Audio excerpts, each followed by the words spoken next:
বেগুন আলু দিয়ে কাচকি শুটকি রান্না খেতে কিন্তু অসাধারণ হয়। আসসালামু আলাইকুম, আমন্ত্রণ জানাচ্ছি আজকে এপিসোডটি দেখার জন্য।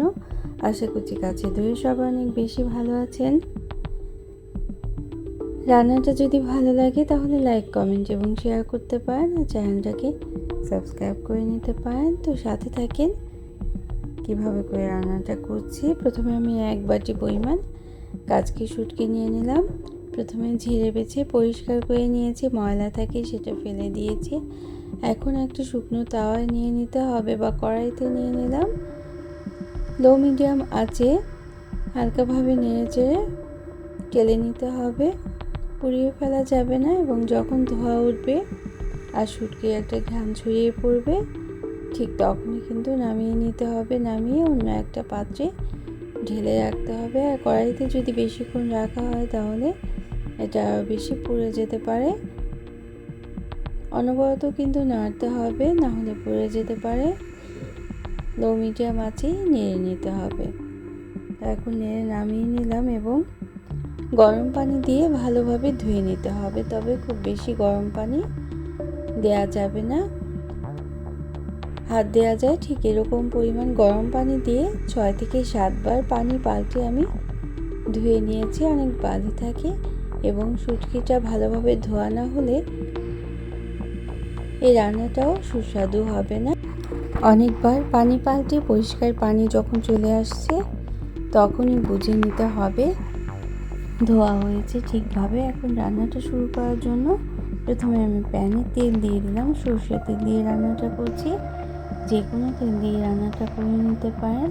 শুকনো মরিচ ফালি দিয়ে দিলাম, একটু ঝাল ঝাল করে এই শুটকি রান্নাটা করে নিতে হবে। তবে ঝালটা যার যার পছন্দ মতো কম বেশি হতেই পারে। তো দেশি রসুনের কোয়া দিয়ে দিলাম 1/4 কাপ পরিমাণ এবং পেঁয়াজ কুচিও দিলাম 1/4 কাপ পরিমাণ। তারপর তেলের মধ্যে এভাবে নেড়ে ভেজে নিতে হবে। নরম হয়ে আসলে কাঁচামরিচও দিয়ে দিলাম। নরম হয়ে আসলে আমরা অন্যান্য মশলা দিয়ে দেব। আদা রসুন ছাড়াই আজকের এই শুটকি রান্নাটা করব, তাতেই কিন্তু টেস্টটা বেশি আসবে।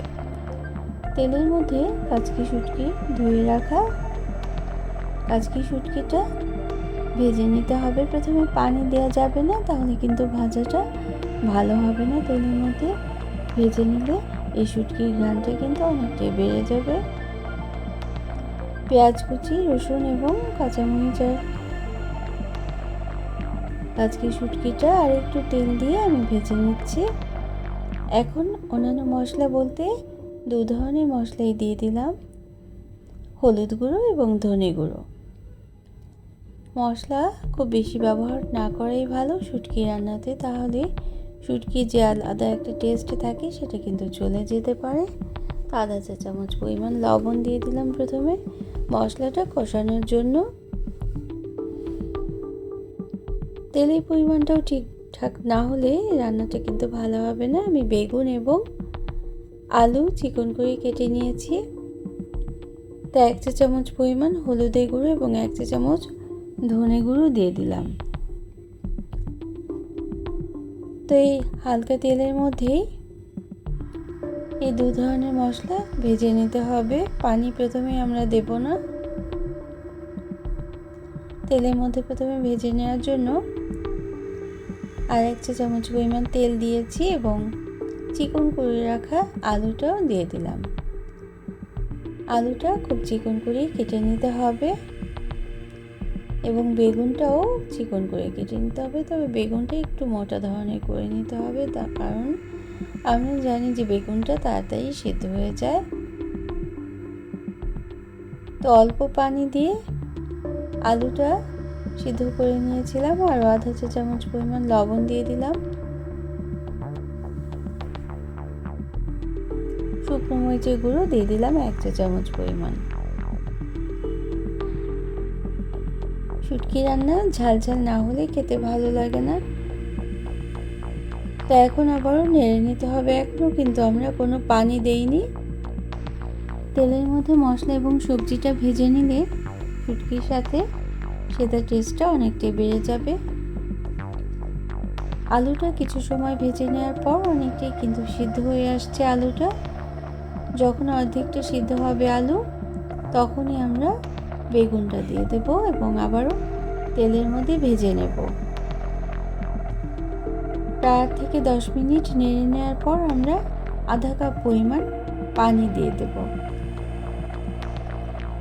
যেহেতু আমরা শুকনো শুকনো ভাজা ভাজা করব, এজন্য পানির পরিমাণটা কমই দিতে হবে। আর বেগুনগুলো যদি একেবারে গলে যায় তাহলে কিন্তু খেতে ভালো লাগে না, এজন্য পানির পরিমাণটা খুব বেশি দেওয়া যাবে না।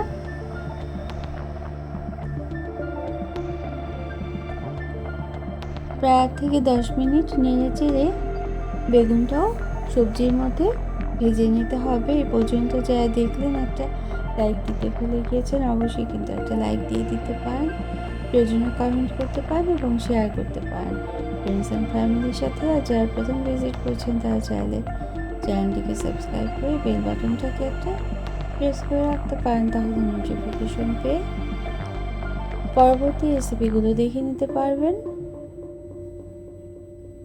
তো এখন নেড়ে নেড়ে ঢেকে দিতে হবে এবং ভালোভাবে সিদ্ধ হওয়ার জন্য অপেক্ষা করতে হবে পানিটা শুকিয়ে আসা পর্যন্ত। পানিটা শুকিয়ে আসলেই কিন্তু এই রান্নাটা হয়ে যাবে। যারা শুটকি খেতে পছন্দ করেন তারা কিন্তু এই রেসিপিটা ফলো করে রান্নাটা করে নিতে পারেন।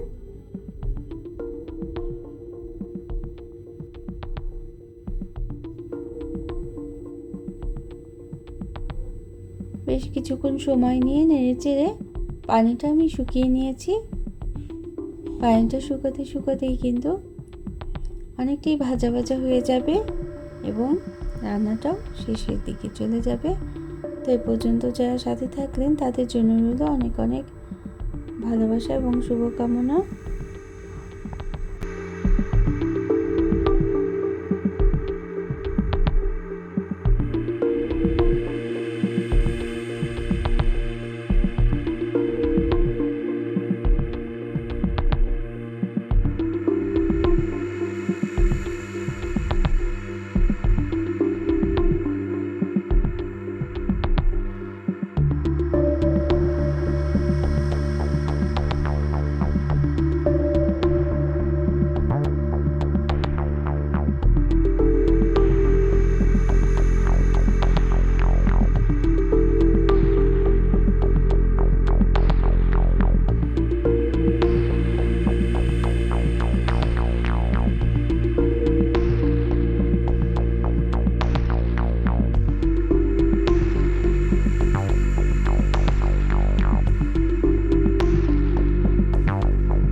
অনেকটাই শুকনো শুকনো করে ভাজা ভাজা করে আমরা পরিবেশন করে নিলাম।